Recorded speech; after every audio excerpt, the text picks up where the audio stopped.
Jadi kalau setahun kamu nyembah Tuhan kami dan kami juga nyembah Tuhan kamu, gimana? Kita gantian. Kalau Rasul mikirnya pragmatis, kalau Rasulullah mikirnya adalah bagus juga nih, lah kenapa? Kan nanti mereka belajar sholat dulu, kan nanti mereka belajar syahadat dulu, yang penting mereka syahadat dulu, nggak apa-apalah kita ngakui Tuhan mereka, kan kita juga yakin dengan keimanan kita, masa kita takut sih? Kita kan orang beriman, kita yakin. Kalau Rasul mikir begitu, kira-kira Rasul terima atau enggak? Terima dong. Teman-teman yang insya Allah dirahmati Allah, semakin datangnya zaman itu tidak mungkin menjadi semakin mudah. Jadi kemarin ketika kita berdiskusi, maka ada satu hadis yang dibacakan kepada saya, bahwasanya Rasulullah bersabda, zaman itu tidak bertambah kecuali dia bertambah kesulitannya. Kalau kita berbicara tentang zaman, mungkin teman-teman semuanya punya handphone. Kayaknya handphone ini kan membuat kita kan semuanya jadi mudah, komunikasi jadi mudah, lalu kemudian apalagi lihat cuaca jadi mudah, lihat informasi jadi mudah, segala macam jadi mudah. Tapi sebenarnya zaman itu nggak bertambah mudah, melainkan zaman itu bertambah susah.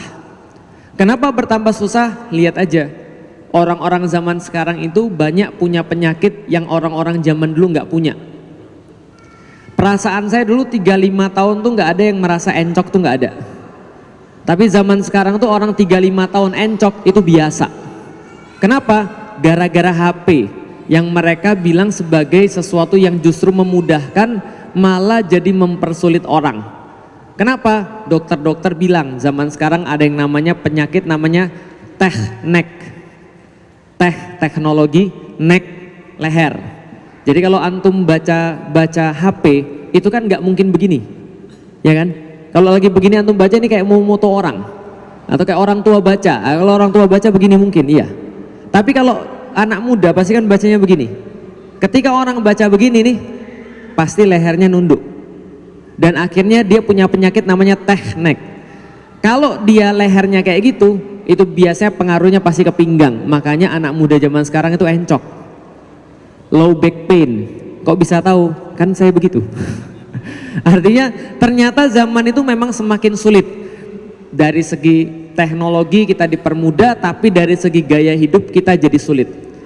Zaman dulu itu nggak ada orang-orang tua pernah mengeluh bahwa badannya itu capek setelah seharian beraktivitas.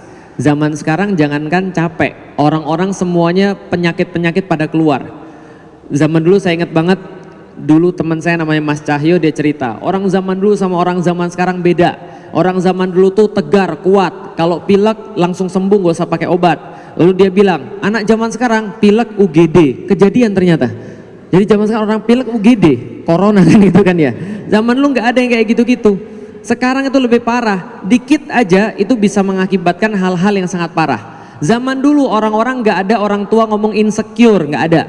Zaman sekarang anak-anak muda insecure. Zaman sekarang anak-anak muda merasa overthinking. Pasti orang-orang tua sekarang bingung, apa sih Ustadz overthinking, insecure? Jadi gini Pak, anak muda zaman sekarang mereka pergi gunting rambut, lalu tukang guntingnya salah potong, nggak sesuai dengan bentuk kepala dia nggak bisa pergi selama 2 pekan. Karena kenapa? Karena salah potong rambut. Kepikir nggak di zaman dulu bapak-bapak kayak gitu? Nggak ada bapak-bapak kita mikir kayak gitu. Zaman sekarang anak-anak muda, saya tanya kemarin, apa yang membuat kamu tuh insecure dan overthinking? Kemarin Ustadz, saya pergi ke mall, pakai satu baju, belinya online. Problem beli online adalah bajunya sampai ke mall sama semua. Ketika sama semua dia balik lagi, kenapa? Nggak mau samaan bajunya. Orang zaman dulu punya problem kayak gitu nggak? Nggak. Maka betul, namanya zaman itu tidak bertambah kecuali bertambah sulit, bertambah berat zaman itu. Tapi saya tuh bukan hanya ngomongin masalah teknologi, bukan hanya ngomongin masalah gaya hidup, bukan. Yang saya omongin itu Pak adalah permasalahan agama. Masalah agama. Saya tuh masuk Islam, ketika saya masuk Islam, saya tuh mikir begini, sesusah-susahnya umat muslim gak akan pernah mereka menghalalkan babi. Lalu saya bilang, separah-parahnya, selemah-lemahnya pemahaman umat muslim, mereka gak akan mungkin ridho dengan nikah tapi beda agama. Separah-parahnya muslim, pasti minimal mereka mau mati di kafani, mereka mau nikah pakai syahadat. Sekarang nggak gitu juga. Sekarang kalau orang bicara tentang nikah beda agama, orang punya dalil luar biasa sekarang. Makan babi ada nggak muslim yang makan babi? Ada juga. Ini zaman sekarang nggak bertambah kecuali bertambah parah, nggak bertambah kecuali bertambah sulit kehidupan orang muslim itu. Kenapa? Karena penyakit-penyakit yang nggak ada di zaman dulu sekarang muncul. Bahkan zaman sekarang orang lebih kreatif daripada kafir Quraisy. Paham teman-teman sekalian? Lebih kreatif daripada kafir Quraisy. Hafal surat Al-Kafirun. Ya ayyuhal qul ya ayyuhal kafirun la a'budu ma ta'budun wala antum abiduna ma a'bud wala ana abidum ma abattum wala antum abiduna ma a'bud lakum dinukum waliyadin. Pas saya baru masuk Islam, saya tuh bingung, kok diulang-ulang? Kan ngafalnya kan jadi kadang-kadang kan ketukar-tukar tuh. Aku tidak menyembah apa yang kamu sembah, kamu tidak menyembah apa yang aku sembah, dan kamu juga tidak menyembah apa yang aku sembah, aku juga tidak menyembah apa yang kamu sembah. Bagimu agamamu, bagiku agamaku. Kenapa enggak sekali aja sih Allah buat surat Al-Kafirun itu nggak usah diulang-ulang gitu loh, maksud saya. Saya bilang kan ngafalnya jadi susah. Tapi ketika saya baca tentang kenapa ayat ini turun, saya jadi ngerti, saya jadi punya jawaban. Kenapa ayat ini turun? Jadi gini ceritanya teman-teman sekalian. Itu tidak pernah ngejudge, nggak pernah menghakimi yang kafir adalah kafir sebelum mereka keterlaluan. Jadi kalau teman-teman lihat ya, surat Al-Kafirun ini kan turun kan di akhir-akhir dakwah Rasulullah Shallallahu Alaihi Wasallam di Makkah, ya kan ya. Nah, selama Rasul dakwah 13 tahun di Mekah, itu orang-orang kafir nggak langsung dibilang kafir, nggak. Bahkan dikatakan ya ahlul kitab gitu kan ya, ya ahlal kitab, wahai orang-orang yang sama-sama mendapatkan kitab, ya ayuhan nas, wahai manusia-manusia. Tapi nggak pernah dipanggil kafir, itu nggak pernah. Bahkan sebelum surat Al-Kafirun keluar, itu kan didahului oleh surat Ar-Rahman, yang favorit Anda ketika bulan puasa kan gitu kan ya. Kenapa baca surat Ar-Rahman? Kayaknya keren banget Ustadz, kalau saya dengar itu rasanya tenang banget. Bapak Ibu sekalian, saya itu ketika belajar surat Ar-Rahman itu saya jadi ngeri serius. Kenapa ngeri? Karena di dalam surat itu ada ancaman Allah yang paling besar, gitu kan ya. Dan itu diulang-ulang berkali-kali. Jadi ini adalah ayat kafir sebelum mereka dibilang kafir. Jadi untuk orang yang benar-benar bebal kepalanya, yang diomongin nggak ngerti-ngerti, maka Allah sampai 31 kali berkata fabi ayyi ala'i rabbikuma tukadziban. Setelah turun surat Ar-Rahman yang di situ tidak ada kata kafir, by the way, nggak ada kata-kata kafir di situ, baru Allah turunkan setelah mereka benar-benar nggak mau tobat, baru turun surat Al-Kafirun. Kenapa? Ba'da surat Ar-Rahman, orang-orang kafir Quraisy ini habis akal. Mereka mikir gini, gimana lagi cara kita untuk bisa Muhammad ini diem ya caranya? Gimana lagi caranya? Akhirnya setelah mereka bermusyawarah, mereka dapat satu strategi yang saya akan kasih tahu bahwa ternyata strategi zaman sekarang orang-orang lebih kreatif. Apa strategi orang-orang kafir Quraisy? Mereka bilang ini, ya udahlah gini aja, wahai Muhammad Sallallahu Alaihi Wasallam. Tentunya mereka nggak bilang Sallallahu Alaihi Wasallam. Wahai Muhammad, gini aja deh. Kita tahu bahwa yang kita sembah tuh nggak sama. Kita tahu Tuhan kita tuh beda. Tahu kita, tapi mosok ya harus begini.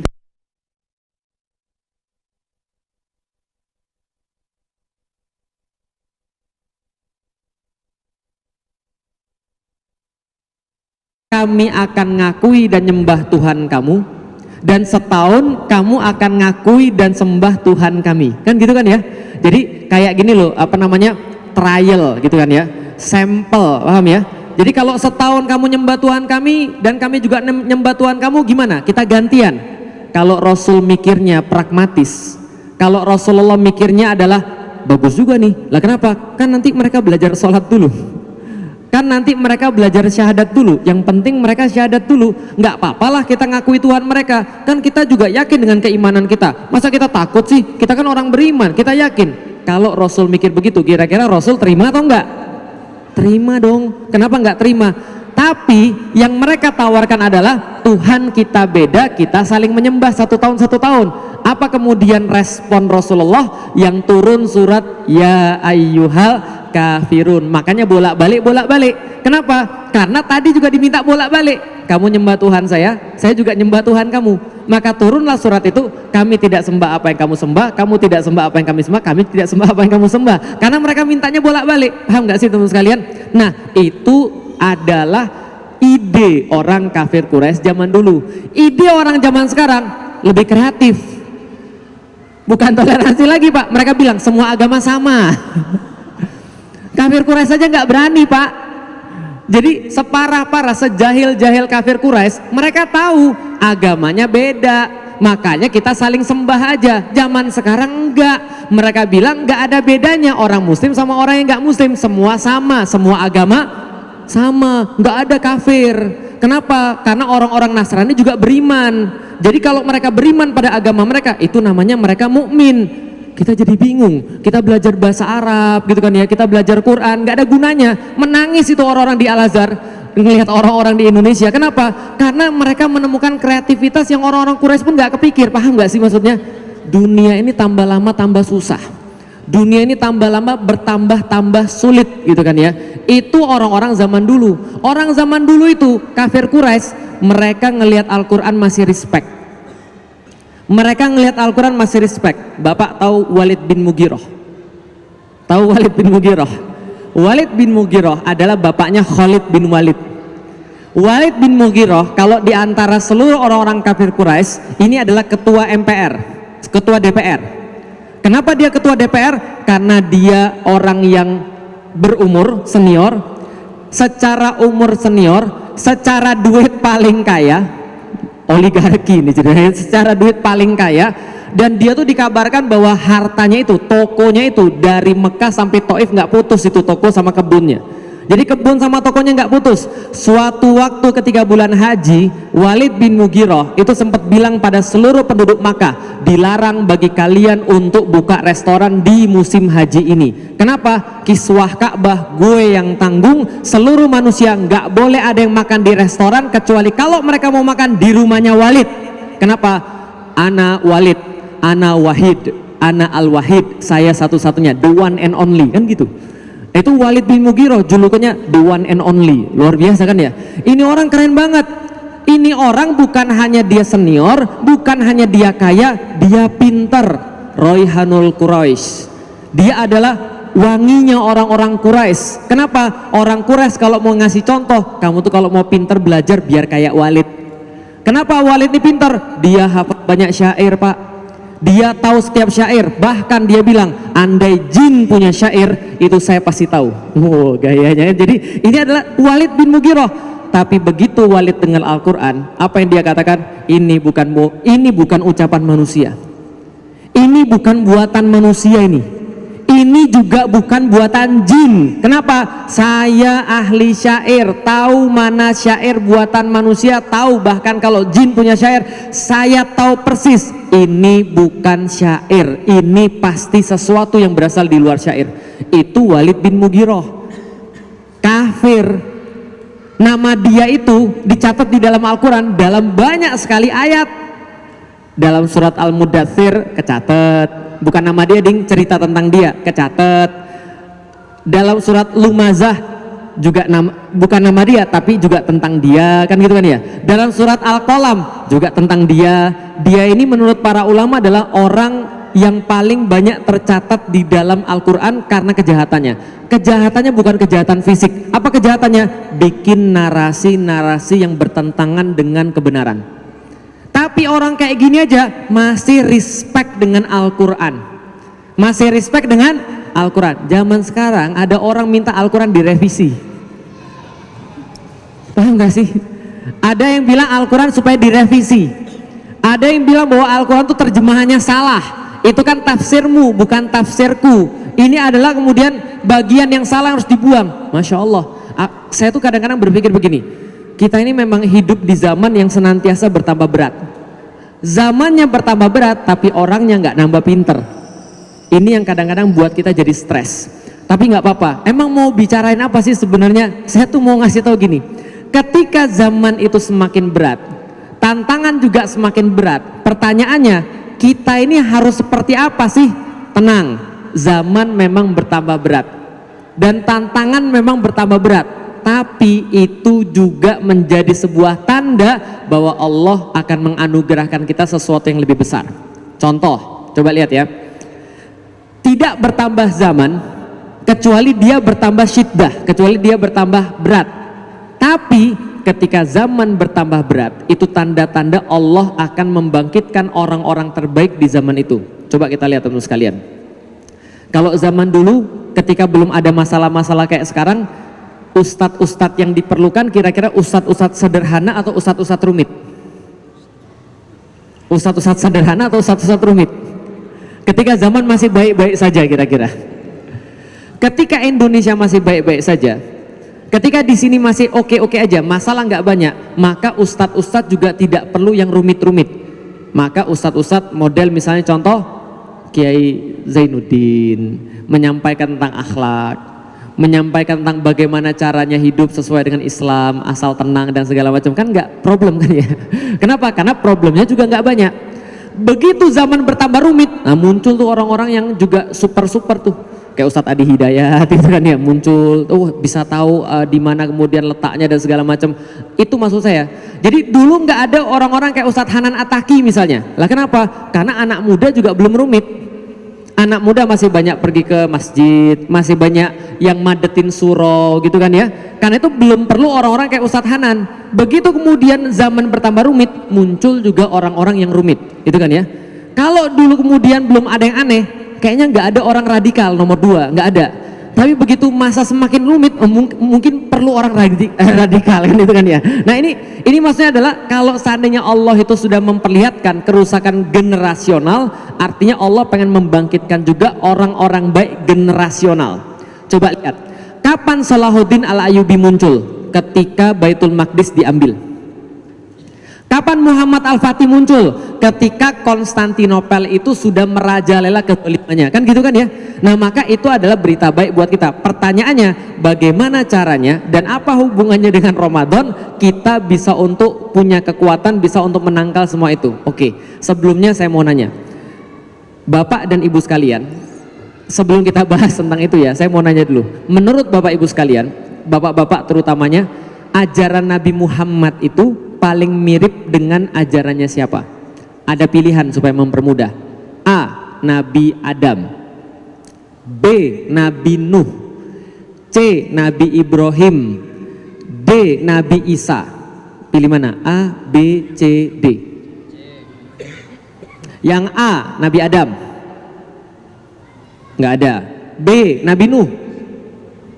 1. C. Nabi Ibrahim. Mayan. D. Nabi Isa. Yang lain orang Indonesia tuh abstain, paham? Anda tuh nggak punya pilihan gitu kan ya. Oke, saya ulang lagi. A. Nabi Adam, siapa? Nggak ada. B. Nabi Nuh. 1, masih 2. Udah nambah pemilih 3, lumayan. C. Nabi Ibrahim. Oke, D. Nabi Isa. Oke, kira-kira yang paling banyak tadi Nabi siapa? Nabi Ibrahim. Betul nggak kira-kira? Betul nggak kira-kira? Oke, kita cek satu persatu. Suatu waktu ketika Isra Mi'raj, Rasulullah selesai daripada perjalanan Isra dan Mi'rajnya, Rasulullah nyampein pada para sahabat, tadi aku ketemu para nabi loh, kan gitu kan ya. Adapun Nabi Musa, maka dia orangnya kekar, badannya kemudian tegap, bahasa kita sekarang berotot gitu kan ya, seperti Bani Syanu'ah, kata Rasulullah SAW, badannya tegap, kekar, berotot, gede. Aku bertemu dengan Nabi Isa. Masya Allah, rambutnya senantiasa basah seperti habis berwudu. Lalu kemudian kalau di antara kalian itu wajahnya paling mirip dengan Urwah bin Mas'ud, kata Rasulullah SAW. Sedangkan kakek kalian Ibrahim, kata Rasulullah, itu kalau kalian mau lihat Ibrahim kayak apa, kata Rasulullah, maka dia paling mirip dengan saya. Itu kata Rasulullah. Jadi wajahnya Ibrahim itu paling mirip dengan Rasulullah SAW. Itu clue pertama, itu tanda pertama. Clue yang kedua, pas lagi tahiyat apa yang dibaca? Oke, salawat kepada Nabi. Setelah itu salawat pada kama sholaita ala Ibrahim. Berarti setiap kali sholat, ketika kita menyebut nama Rasulullah Muhammad, maka kita pasti akan menyebut nama Nabi Ibrahim untuk bersolawat kepadanya. Berarti kira-kira yang paling mirip dengan agama Islam itu Nabi siapa? Nabi Ibrahim. Apalagi contohnya? Banyak contohnya, tapi kira-kira yang mirip itu. Coba kita lihat. Islam punya rukun iman. Rukun Islam ada berapa? 5. Yang pertama apa? Syahadat. Inti syahadat apa inti syahadat? Kalau syahadat diperas, asyhadu an la ilaha illallah wa asyhadu anna muhammadar rasul wa asyhadu anna muhammadar rasulullah, diperas isinya apa? Tauhid. Nabi siapa yang paling terkenal di dalam Al-Quran ngajarin tauhid? Ibrahim. Cocok? Cocok. Rukun kedua, sholat.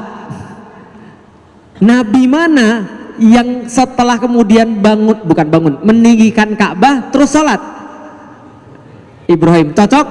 Cocok. Bahkan sampai sekarang kita mengatakan bahwa kita menjadikan makom Nabi Ibrahim sebagai tempat musola, sebagai tempat sholat, karena dulu beliau di situ juga setelah meninggikan Ka'bah beliau sholat di situ. Cocok? Cocok. Rukun ketiga. Rukun ketiga. Zakat. Nabi Ibrahim zakat ya? Nabi Ibrahim zakat ya? Ayo loh, Nabi Ibrahim zakat ya? Kurang tahu. Oke.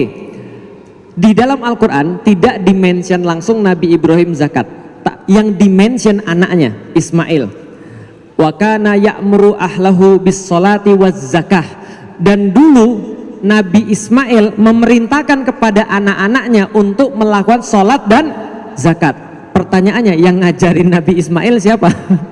Ya pasti bapaknya, karena semua dia dapat dari bapaknya. Berarti zakat itu juga syariatnya Nabi Ibrahim. Lalu haji ada hubungannya dengan Nabi Ibrahim? Ada hubungannya dengan Nabi Ibrahim? Semuanya. Semua haji itu adalah menapak-tilasi perjalanannya Nabi Ibrahim. Oke, berarti syahadat iya, sholat iya, zakat iya, haji iya. Puasa kira-kira sama atau enggak? Sebelum kita bahas tentang puasa teman-teman sekalian, kalau kita tahu bahwasanya Nabi Ibrahim itu adalah suksesor atau yang melanjutkan daripada Nabi Ibrahim adalah Nabi Muhammad, kita lihat salah satu kejadian terpenting yang ada di zaman Nabi Ibrahim adalah ketika beliau meninggikan Ka'bah. Itu dicatat di dalam Al-Quran sebelum Allah bahas tentang puasa. Ketika Allah bahas Nabi Ibrahim itu meninggikan dasar-dasar Ka'bah, setelah itu beliau berdoa kepada Allah dengan doa yang sangat banyak sekali, dan salah satu doa yang paling penting yang saya recall di dalam kepala saya adalah Rabbana wab'ats fihim rasulam minhum yatlu alaihim ayatika wa yu'allimuhumul kitaba wal hikmah wa yuzakkihim.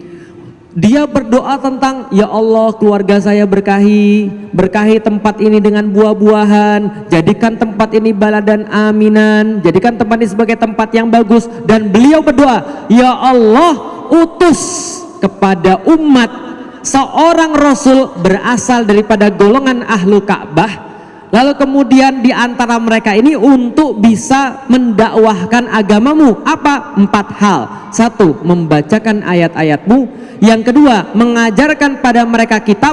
Yang ketiga, mengajarkan pada mereka hikmah. Wa yuzakkihim, dan mensucikan mereka. Kenapa bisa begitu? Teman-teman sekalian, setahu saya di dalam Al-Quran ketika menceritakan tentang para nabi, maka nabi itu punya tugas masing-masing. Nabi Isa tugasnya adalah tentang Bani Israel. Maka Anda tidak akan pernah menemukan di dalam Al-Quran kata-kata Nabi Isa ya ayuhan nas, nggak ada. Tapi yang ada ya Bani Israel, wahai Bani Israel, saya diutus kepada kalian. Nabi Musa juga ketika berkata ya qaumi, wahai kaumku, dia nggak pernah berkata ya ayuhan nas. Kenapa? Karena dia tidak diutus untuk manusia, tapi dia diutus untuk siapa? Bani Israel, bukan manusia semuanya. Nabi Musa, Nabi Isa, dan nabi-nabi Bani Israel yang lain, mereka punya tugas yang khas. Tidak dengan Nabi Ibrahim. Nabi Ibrahim berkata, begitu dia meninggikan Ka'bah, apa yang dikatakan? Ya Allah, saya mohon, termasuk di dalam doa saya adalah menjadikan Ka'bah ini sebagai apa? Mathabatal linnas, sebagai tempat berkumpul siapa? Bukan mathabatal lil mu'min, bukan tempat berkumpul orang mukmin, atau mathabata lil muslim, tidak berkumpul sebagai tempat orang muslim, tapi mathabata linnas, tempat berkumpulnya manusia. Berarti Nabi Ibrahim diutus untuk seluruh manusia atau untuk seluruh cuma Bani Israel aja? Seluruh manusia. Pertanyaan saya sederhana. Kalau andaikan kita jadi Nabi Ibrahim, sulit nggak kira-kira tugas untuk berdakwah pada seluruh manusia? Sulit nggak kira-kira? Tugas yang sama pernah diemban oleh Nabi Nuh. Nabi Nuh berapa lama? Berapa umurnya Nabi Nuh? 900-an tahun. Beliau berdakwah, dapat berapa pengikut? Dalam satu riwayat 34 biji, 34 orang. 34 orang bagi 950 tahun berapa kira-kira? Kira-kira 100 tahun dapat berapa, Pak? Coba bagi sendiri ya. 950 dapatnya cuma 34. Coba bagi aja sendiri, berarti 100 tahun nggak 100 tahun itu ya 3 ya atau lebih ya kira-kira gitulah. Saya 100 tahun cuma dapat 3 atau 4 orang. Coba antum bayangin dakwah macam apa itu yang dilakukan oleh Nabi Nuh. Luar biasa, semua hidupnya untuk berdakwah. Nabi yang sangat sabar untuk mengemban dakwah Islam. Dakwahnya kemudian dakwah yang diberikan oleh Allah, tapi dapatnya cuma 30-an. Coba bayangkan, sedangkan Nabi Ibrahim itu disuruh berdakwah kepada siapa? Seluruh manusia. Sedangkan ngadepin Namrud aja sudah dapat masalah kena bakar, kan gitu kan ya. Makanya teman-teman sekalian, itu salah satu contoh. Jadi kalau Anda itu mau, jangan mengharapkan menang debat itu istimewa. Kenapa? Nabi Ibrahim menang debat tapi dibakar gitu kan ya. Menang debat dipersekusi, paham teman sekalian. Jadi menang debat itu tidak selalu bagus kan gitu kan ya. Enggak, itu contoh aja. Nah, ini balik lagi pada Nabi Ibrahim. Nabi Ibrahim faham betul tugasnya susah. Karena tugasnya susah, maka Nabi Ibrahim doa pada Allah, ya Allah, tolong kirim kepada umat ini yang melanjutkan urusan saya, berdakwah pada manusia, yaitu adalah ada 4 program. 1 adalah membacakan ayat-ayat engkau, 2 ngajarin kitab, 3 ngajarin hikmah, 4 mensucikan manusia. Allah jawab atau tidak? Allah jawab atau tidak?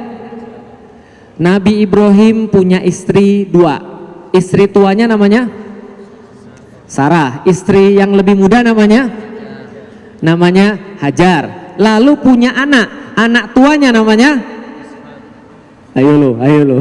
Anak yang lebih tua namanya Ismail. Anak yang lebih muda namanya Ishak di dalam Al-Quran. Oke. Ismail pergi kemudian untuk bareng ibunya ke Ka'bah, ke Mekah, bersama dengan ibunya membangun peradaban di sana. Dan di bawahnya itu nggak ada banyak nabi. Tapi di lain sisi keturunan Ishak banyak banget nabi. Ishak punya anak namanya Nabi Yakub. Nabi Yakub punya 12 anak. Yang jadi nabi namanya Nabi Yusuf. Yusuf nanti punya keturunan Musa dan seterusnya. Semua inilah namanya nabi-nabi Banu Israel atau Bani Israel. Rasulullah SAW bersabda, kanat Banu Israila tasusuhumul anbiya, kullama halaka nabiyun khalafahun nabi. Sesungguhnya Bani Israel itu senantiasa punya nabi banyak. Satu nabi wafat ganti dengan nabi yang lain, senantiasa kayak begitu. Itu kata Rasulullah. Berarti ini semua nabi-nabi Banu Israel. Berarti kalau nabinya cuma untuk Bani Israel, dia mengemban visinya Ibrahim atau tidak? Enggak, karena cuma untuk Bani Israel. Tapi setelah lama, terakhir adalah Isa alaihi salam. Setelah itu kemudian muncul orang yang lain lagi, nabi yang lain lagi. Apa yang kemudian nabinya diutus? Nabi yang diutus itu adalah nabi yang mengemban visi Ibrahim alaihissalam. Apa kemudian Allah katakan? Allah mengutus Nabi Muhammad untuk kemudian menjadi jawaban daripada doa-doa Nabi Ibrahim. Kalau tadi dikatakan Rabbana wab'ats fihim rasulam minhum yatlu alaihim ayatika wa yu'allimuhumul kitaba wal hikmah wa yuzakkihim. Maka ya Allah utus di antara umatku orang-orang yang berdakwah dari ahli Ka'bah, nabi yang mereka melakukan 4 tugas tadi. Huwallazi ba'atsa fil ummiyina rasulam minhum yatlu alaihim ayatihi wa yuzakkihim wa yu'allimuhumul kitaba wal hikmah wa in kanu min qablu lafi dhalalim mubin. Dalam surat Al-Jumu'ah Allah jawab, kami telah menurunkan dan kami telah memberikan kepada kalian semuanya seorang rasul yang melakukan 4 hal. Pertama, membacakan ayat-ayat Allah. Yang kedua, dia akan mengajarkan, menyucikan hati kalian, dan dia mengajarkan kitab dan dia mengajarkan hikmah. Persis atau sama? Bedanya apa? Bedanya apa dengan yang awal? Yang awal membacakan ayat-ayat Allah, membacakan ayat-ayat Allah, mengajarkan kitab, mengajarkan hikmah, dan mensucikan. Allah cuma koreksi urutannya daripada doanya Nabi Ibrahim. Karena tugasnya Nabi, urutannya menjadi Nabi Muhammad, dia akan membacakan ayat-ayat Allah, mensucikan hati manusia, dan mengajarkan kitab dan hikmah. Semua sama. Dan Allah tambahkan, wa in kanu min qablu lafi dhalalim mubin. Dan sungguh orang-orang kafir Quraisy berada dalam kesesatan yang parah. Dan kalaupun seberapa parah apapun kesesatan manusia, obatnya 4 itu insya Allah bisa sembuh dengan datangnya Nabi Muhammad. Pertanyaan sederhana, Nabi Muhammad berdakwah di Mekah, kemudian berdakwah di Madinah, meniru kemudian Nabi Ibrahim alaihissalam, dan pelantikan Rasulullah Shallallahu alaihi wasallam. Kapan pelantikannya? Ketika turun Al-Quran. Karena itulah Al-Quran turun, itulah pelantikannya. Kapan Al-Quran turun? Inna anzalnahu fi Lailatul Qadar. Maka sesungguhnya kami turunkan kemudian Al-Quran itu dalam Lailatul Qadar. Lailatul Qadar itu di bulan apa? Itu nyambung ke rukun puasa. Maka puasa itu menjadi sangat penting. Kenapa? Di situ dijadikan sebagai pelantikan Nabi Muhammad. Inna anzalnahu fi Lailatul Qadar. Lailatul Qadar itu berada di tanggal-tanggal berapa?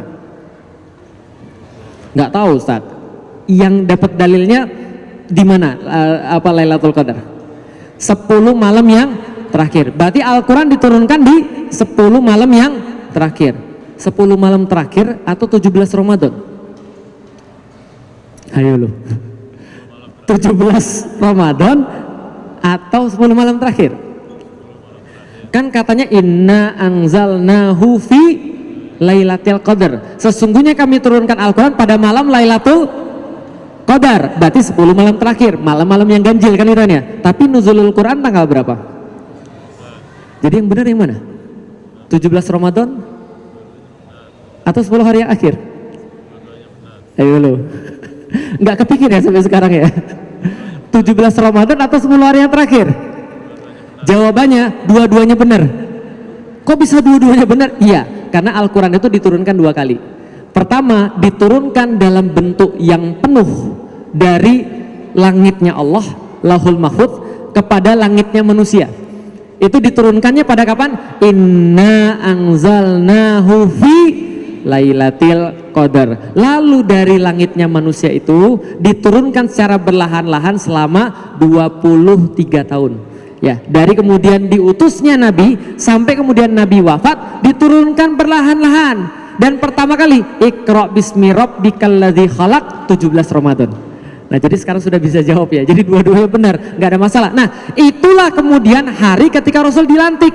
Karena itulah Rasulullah Shallallahu alaihi wasallam ketika awalnya melihat orang-orang Yahudi dan Nasrani berpuasa, Rasul itu mau juga berpuasa tapi di tempatnya sendiri. Maka Allah kasih kemuliaan pada Rasulullah boleh berpuasa ketika beliau dilantik, di bulan beliau dilantik. Karena itulah Ramadan itu sebenarnya adalah hari raya kaum muslimin, seperti kayak apa ya, kalau kita kemerdekaan 17 Agustusan, nah itu di bulan Ramadan. Kenapa? Karena di situ dilantik Rasulullah Shallallahu alaihi wasallam menjadi nabi akhir zaman sekaligus yang paling mulia di antara para nabi. Teman-teman sekalian, berarti Ramadan itu nyimpen rahasia luar biasa. Kenapa bisa begitu? Karena Al-Quran diturunkan di sana. Oke, saya boleh ngomong sesuatu yang lain selain pengajian ya. Siapa yang nonton Dragon Ball? Ada yang nonton Dragon Ball? Nonton. Nah, yang tua-tua biasanya nonton Dragon Ball ya. Tahu nggak di Dragon Ball itu ada masa dia masuk satu ruangan, yang di ruangan itu 1 jam di sana sama dengan beberapa bulan di hari-hari biasa di luar. Pernah lihat ya? Itu ada kayak ruang khusus. Kalau di One Piece itu ketika misalnya dia habis berantem di Marineford, kemudian latihan selama 2 tahun itu, terus tiba-tiba jadi kuat setelah itu. Ustadz, ada contoh yang lebih tua dikit lagi nggak? Boleh. Gatot Kaca itu dia masuk ke kawah Candra di Muka, ya kan ya, masuk ke sana sebentar, setelah itu dia jadi kuat. Bisa dipahami teman sekalian? Kalau Naruto ada ketika dia lagi bertapa di Gunung Kodok itu loh, tahu kan ya? Nah setelah itu dia langsung jadi kuat kan, itu kan ya. Nah itu adalah masa-masa yang singkat tapi efeknya dahsyat. Masa-masa yang singkat tapi efeknya dahsyat. Orang muslim punya nggak? Punya. Kapan? Ramadan. Itu masa-masa singkat tapi efeknya dahsyat. Nggak percaya? Rasulullah Shallallahu Alaihi Wasallam itu pernah ngasih tahu kita itu umat akhir zaman. Karena kita umat akhir zaman, kita nggak sepanjang umur orang-orang zaman dulu. Nabi Nuh tadi berapa? 950 tahun. Nabi Adam berapa? 1000 tahun.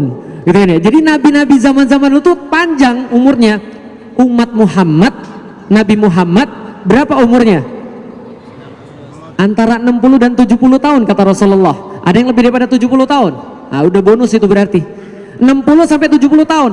Kok bisa umat yang umurnya 60 sampai 70 tahun bisa nyaingin orang yang umurnya ribuan tahun? Karena ada saat-saat istimewa. Khairum min alfi syahrin.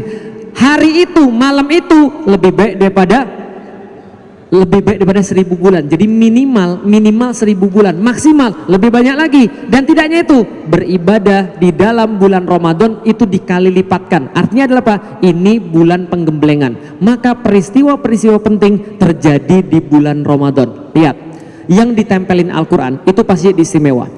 Semua yang ditempelin Al-Quran itu pasti jadi istimewa. Lihat, ditempelin pada nabi, nabinya jadi nabi yang terbaik.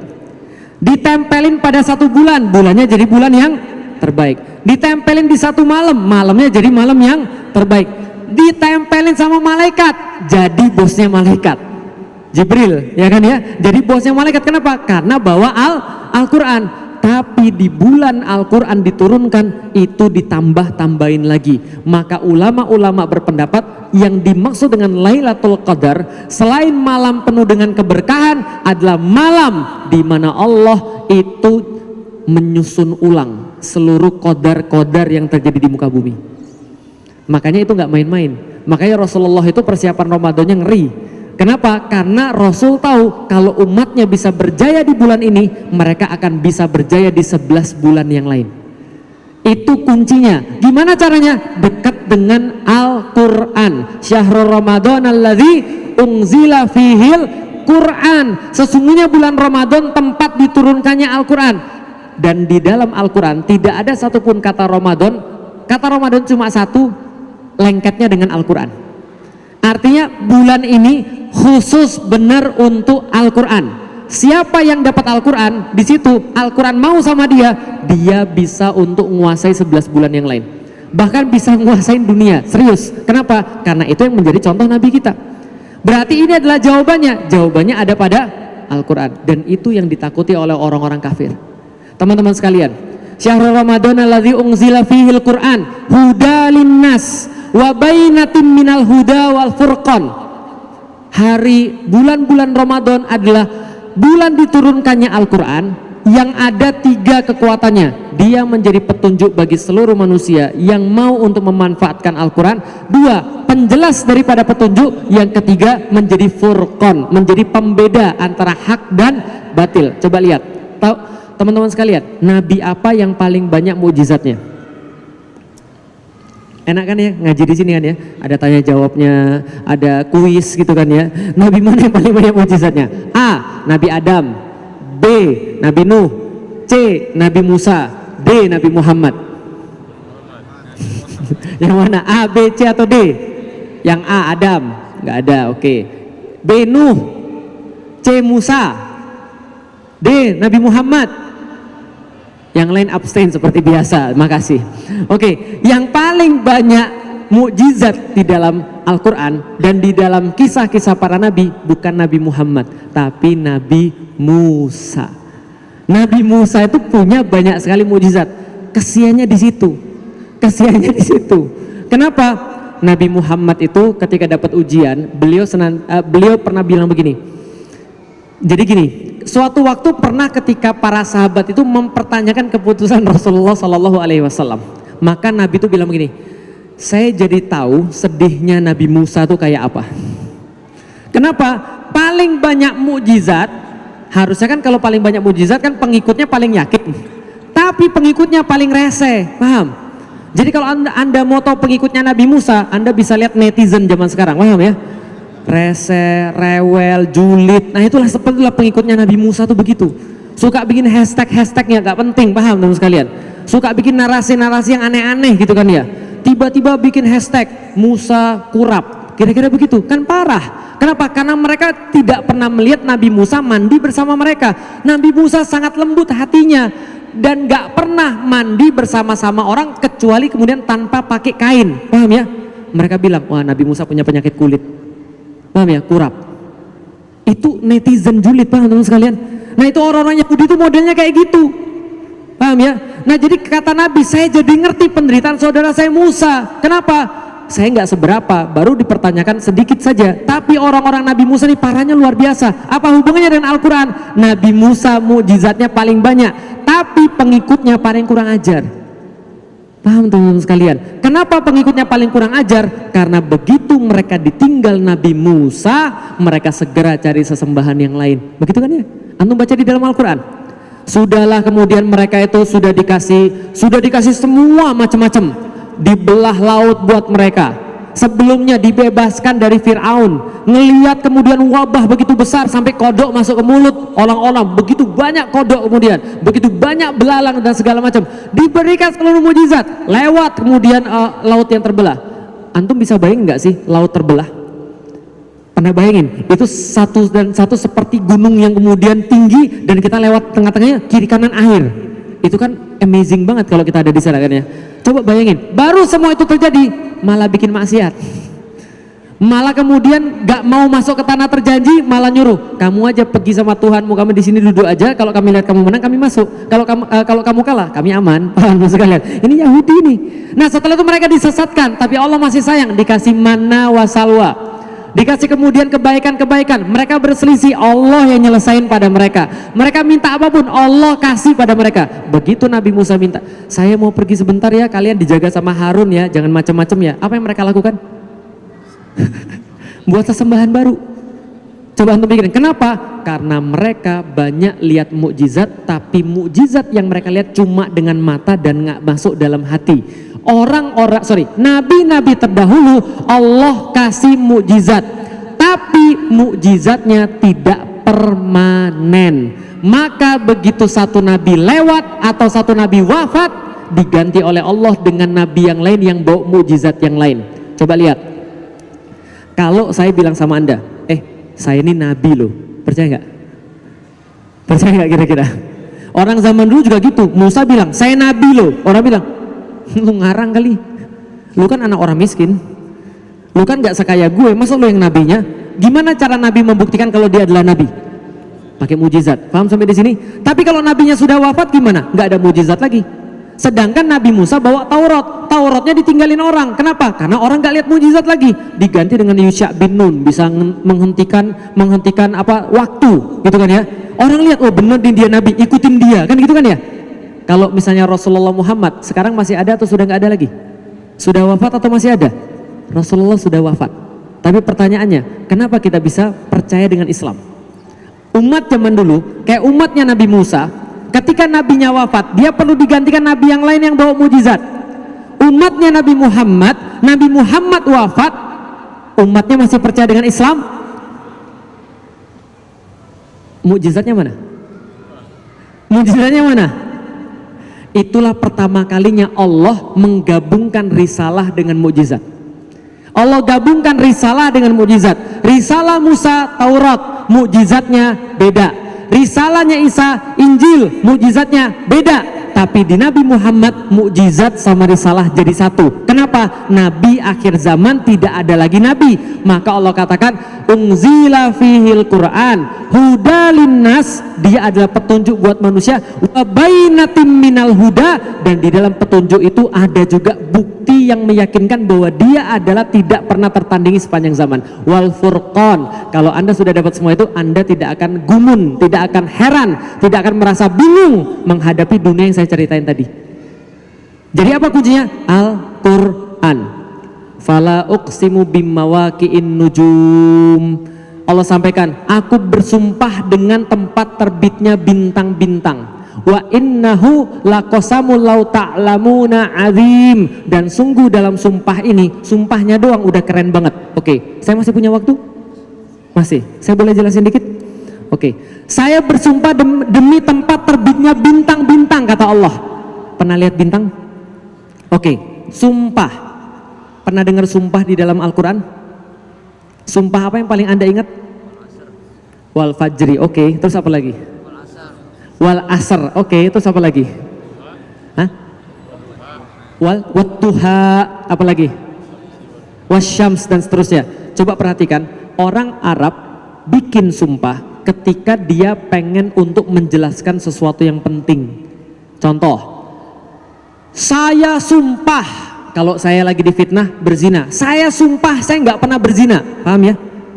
Tapi coba kalau saya bilang gini, saya sumpah, Anda nunggu apa? Anda nunggu apa setelah saya bilang saya sumpah? Anda nunggu apa? Sumpah apa Ustaz? Saya sumpah. Sumpah apa Ustaz? Enggak, saya cuma sumpah aja. Kira-kira Anda gimana? Nah ini gila nih orang nih. Kenapa dia sumpah tapi nggak ada isinya, paham nggak sih? Paham ya? Qasam dalam bahasa Arab itu tidak ada nilainya. Qasam itu fungsinya memperkuat apa yang akan disampaikan setelah sumpah. Paham sampai di sini? Berarti kalau ada orang Arab bilang bahwasanya dia pengen kasih tahu nanti besok akan ada pasukan besar yang akan datang ke sini, dia akan bilang wal fajr atau wasubhi, demi subuh besok akan ada pasukan datang pada Anda di subuh hari. Berarti sumpahnya berkaitan dengan isi yang pengen dia sampaikan. Betul kan ya? Bisa dipahami sampai di sini? Oke. Di dalam Al-Quran semua sumpah itu Allah sambung dengan sesuatu yang penting. Wal asr innal insana lafi khusr, sesungguhnya manusia itu rugi ketika dibandingkan dengan waktu. Oke, berarti sumpahnya wal asr isinya adalah tentang waktu agar kita mempergunakan baik-baik. Tidak ada satupun di dalam Al-Quran sumpah yang kemudian tidak diikuti dengan berita acara kecuali yang tadi saya bacakan. Fala uqsimu bimawaqi'in nujum wa innahu laqasamu law ta'lamuna azim. Jadi ibarat kayak gini, saya sumpah, sudah gitu aja. Sumpah itu udah keren banget, paham gak sih maksudnya? Di dalam Al-Quran tidak ada satupun sumpah yang Allah bilang sumpahnya doang sudah keren banget kecuali di ayat itu. Innahu laqur'anun karim, baru berita acaranya bahwasanya tempat munculnya bintang-bintang itu seperti Qur'anul Karim. Coba lihat, pernah lihat bintang? Pernah lihat bintang? Bagus nggak? Bagus. Selain bagus, bintang itu untuk apa? Selain bagus, bintang itu untuk apa? Penunjuk arah. Teman-teman tahu kenapa bintang itu dijadikan penunjuk arah? Apa semua bintang bisa jadi penunjuk arah? Enggak. Bintang mana yang bisa jadi penunjuk arah? Bintang utara, Polaris. Maka orang-orang Arab dan orang-orang zaman dulu ketika mereka mau jalan, mereka lihat bintang utara. Oh, bintang ini bisa dijadikan petunjuk jalan. Kenapa bintang utara? Karena tempatnya selalu di situ dan nggak berpindah-pindah. Yang lain ngiterin dia, dia tetap di situ. Artinya adalah apa? Fala uqsimu bimawaqi'in nujum. Coba kalian lihat, Allah bersumpah demi tempat terbitnya bintang-bintang. Wa innahu laqasamul law ta'lamuna azim, bahwasanya sumpahnya doang sudah keren banget. Kenapa? Karena Al-Quran seperti bintang-bintang. Bintang-bintang fungsinya dua, satu keindahan, dua kebenaran. Artinya adalah apa? Kalau Anda punya Al-Quran, Anda nggak bakal tersesat, dan kalau Anda punya Al-Quran, Anda punya sesuatu yang nggak bisa terbantahkan. Kok bisa begitu? Orang Arab, dia walaupun menolak Al-Quran, dia nggak bisa menolak keindahan Al-Quran. Makanya trio kuek-kueknya orang-orang kafir Quraisy, Al-Akhnas bin Syarik, Abu Sufyan, dan Abu Jahal, mereka bertiga penasaran dengan Al-Quran. Tiga-tiganya datang ke tempat Rasulullah malam-malam dengerin Al-Quran. Setelah dengerin Al-Quran, mereka terpesona, mereka tetap di situ sampai subuh harinya, Isya sampai subuh dengerin Al-Quran. Kafir. Coba bayangin, antum mukmin pernah dengerin Al-Quran dari Isya sampai subuh? Nah nanti insya Allah hari ini kan ya, kan teman-teman kan rencana mau itikaf nih. Nah nanti dengerin Al-Quran dari Isya sampai subuh. Jangan mau kalah sama orang kafir. Trio kuek-kuek ini nggak cukup sehari. Pulangnya dia bilang, jangan ngasih tahu siapa-siapa kita datang ke sini ya. Besok nggak boleh ke sini lagi. Kenapa? Malu kita kalau diketahuin orang. Ternyata besoknya apa yang mereka lakukan? Nggak janjian, datang masing-masing ke situ. Mereka duduk di tempatnya masing-masing. Subuh ketika sudah terang, balik ketemu di jalan. Kok kalian di sini? Lalu kenapa di sini? Lu juga kenapa di sini? Besok jangan datang lagi. Ya oke, nggak datang lagi. Ternyata apa yang terjadi? Datang lagi ke situ. 3 hari berturut-turut. Setelah berturut-turut 3 hari, mereka janjian nggak mau datang lagi. Dan mereka nggak datang. Tapi ada satu orang yang penasaran. Namanya Al-Akhnas bin Syarik. Al-Akhnas bin Syarik datang ke tempatnya Abu Sufyan. Lalu bilang, bukan Abu Sufyan. Jangan Abu aja. Abu, kamu kan sama aku dengerin kemarin kan ya? Iya. Menurutmu Al-Quran itu yang kita dengerin kemarin benar atau tidak? Apa kata Abu Sufyan? Ya benar lah. Nah terus kita tahu hadis ini dari mana? Ya dari Abu Sufyan. Kan dia masuk Islam. Setelah berikutnya dia masuk Islam. Abu Sufyan bilang, benar lah.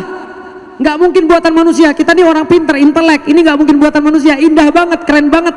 Kali kalau untuk buatan manusia nggak mungkin. Berdua mereka penasaran. Kita tempatnya Abu Jahal yuk. Oke, kita datang ke tempat Abu Jahal. Abu Jahal, gimana? Kamu kan sama-sama kami dengerin Quran yang sama kan 3 malam? Iya. Menurut kamu yang dibacain Muhammad itu benar atau tidak? Apa jawabannya Abu Jahal? Apa jawabannya Abu Jahal? Jadi gini mas. Jadi gini mas.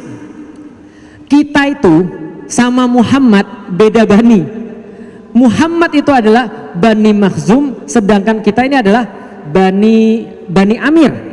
Lalu kemudian kalau kita itu sama dia beda bani, senantiasa kita ini kompetisi nih. Kayak kuda itu saling mendahului yang lain. Begitu mereka bersedekah, kita bisa sedekah lebih besar. Begitu mereka punya pegulat yang andal, kita bisa latih pegulat yang lebih andal untuk bisa mengungguli mereka. Begitu mereka menang lomba syair, kita bisa latih orang lebih pintar untuk bisa menang lomba syair. Tapi Pak, kalau kita akui Al-Quran itu nggak bakal kita bisa menang dari situ. Kenapa? Itu bukan buatan manusia. Siapa yang ngomong kayak gitu? Abu Jahal. Berarti Abu Jahal tahu nggak Al-Quran itu benar? Terus ditanya, kenapa kita menolak Muhammad kalau gitu sampai sekarang? Abu Jahal bilang, ya karena itu tadi aku udah cerita. Cuma gara-gara persaingan bani aja, paham kan ya? Begitu gengsi itu bisa menghalangi Anda dari Islam.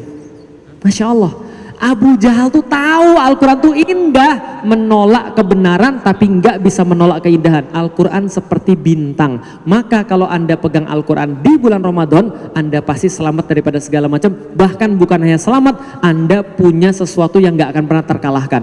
Teman-teman sekalian, di akhir cerita ini saya mau kasih tahu satu hal. Untuk apa orang buat buku? Saya nulis buku, penulis yang lain nulis buku. Menurut Anda kenapa orang nulis buku? Kenapa orang nulis buku? Pengen jualan? Enggak kali. Kenapa orang nulis buku? Hah? Pengen kaya? Hah? Karya? Kenapa dia mau bikin karya? Ini penting banget. Hah? Dikenang. Kenapa? Emang kalau dikenang doang untuk bikin buku, dikenang harus bikin buku. Bisa dengan yang lain nggak? Bisa. Orang yang maksiat juga dikenang orang, tapi kenangannya buruk. Kenapa orang bikin buku? Ini penting banget. Kenapa orang bikin buku?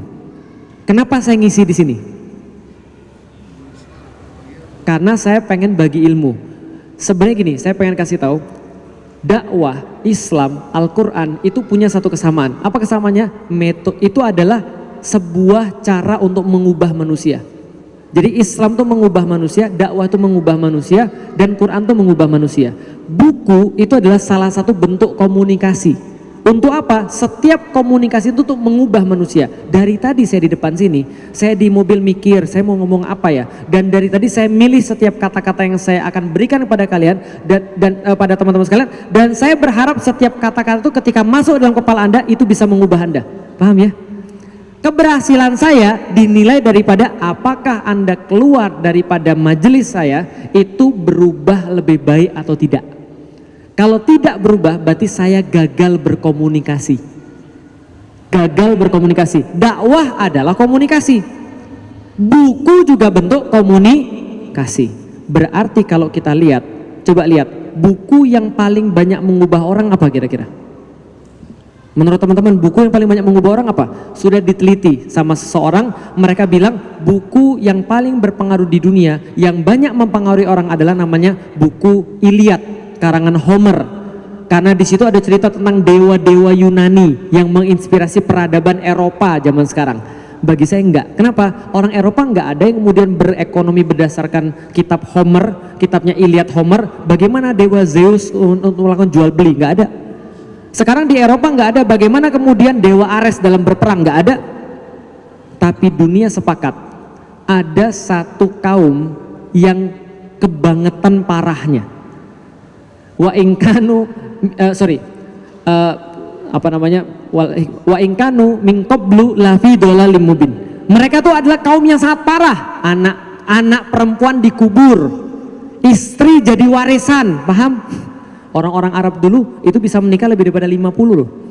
Lah kalau misalnya dia umurnya 40 tahun, taruhlah 60 tahun, dia punya istri 50. Berarti urutin aja tuh umurnya 60, 59, gitu kan ya, 58. Ujungnya mungkin baru 20 tahun. Bisa dipahami? Orang Arab ketika meninggal, istrinya jadi warisan. Siapa yang ngewarisin istrinya? Anaknya.